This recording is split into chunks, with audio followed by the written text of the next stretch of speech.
Srisailam full capacity level 885 అడుగులు. శ్రీశైలం నుంచి రాయలసీమకు, నెల్లూరుకు, చెన్నైకి నీళ్లు ప్రవహించే పోతిరెడ్డిపాడు హెడ్ రెగ్యులేటర్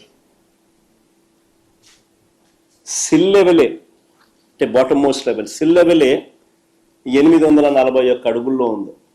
సిల్ లెవెలే. ప్రస్తుతం ఉన్న పోతిరెడ్డిపాడు హెడ్ రెగ్యులేటర్ డిజైన్ చూస్తే పోతిరెడ్డిపాడు నుంచి ఫుల్ డిశ్చార్జ్ కెపాసిటీ 44 క్యూసెక్ల నీళ్లు కిందికి రావాలి అని అంటే నీళ్లు శ్రీశైలంలో 881 అడుగులు ఉంటే తప్ప ఫుల్ డిశ్చార్జ్లో 44,000 క్యూసెక్స్లు డిశ్చార్జ్ కిందికి రావు. నీళ్లు 841లో కేవలం 2,000 క్యూసెక్లు డిశ్చార్జ్ మాత్రమే బయటకు వస్తాయి. 854కు పోతే కేవలం 7,000 క్యూసెక్లు మాత్రమే డిశ్చార్జ్ బయటకు వస్తుంది.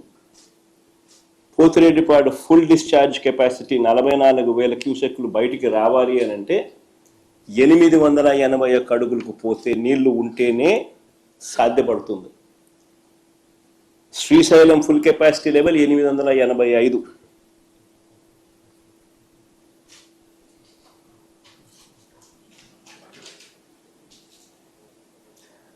పోతిరెడ్డిపాడు నుంచి దాదాపుగా 101 టీఎంసీలు కేటాయింపులు ఉన్నాయి మనకు. పోతిరెడ్డిపాడు దిగువన పోతిరెడ్డిపాడు నుంచి 101 టీఎంసీల కేటాయింపులు ఉన్నా సరే గడచిన 20 సంవత్సరాలలో కేవలం 3-4 సార్లు మాత్రమే కేటాయించిన మేరకు నీళ్లు కిందికి వచ్చాయి. ఇది వాస్తవం. అందరూ ఆలోచన చేయాల్సిన వాస్తవం ఇది. 20 సంవత్సరాలలో కేవలం 3-4 సార్లు మాత్రమే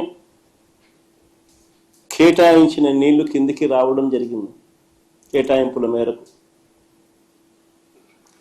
ఇలాంటి దుర్భరమైన పరిస్థితిలో ఇప్పటికే ఒక వైపున ఉండగా మరోవైపున 2015లోనే, అంటే ఇక్కడ చంద్రబాబు నాయుడు గారు రాష్ట్రం విడిపోయింది, ఇక్కడ చంద్రబాబు నాయుడు గారు ముఖ్యమంత్రిగా ఉన్నారు, అక్కడ తెలంగాణ ప్రభుత్వం అటువైపున 2015లో కేసీఆర్ గారు అక్కడ ముఖ్యమంత్రిగా అప్పట్లో ఉన్నారు. కల్వకుర్తి లిఫ్ట్ కెపాసిటీని 25 టీఎంసీల నుంచి 40 నుంచి 50 టీఎంసీలకు పెంచాడు. పెంచడానికి శ్రీశైలంలో 802 అడుగుల నుంచే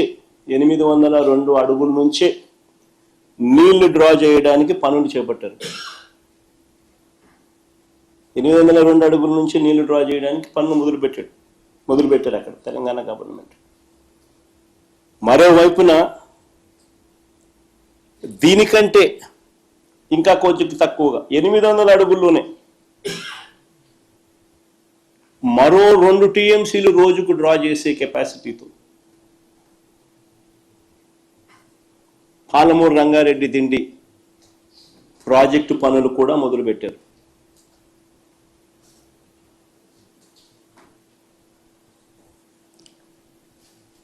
ఇంకోవైపున 825 అడుగులకి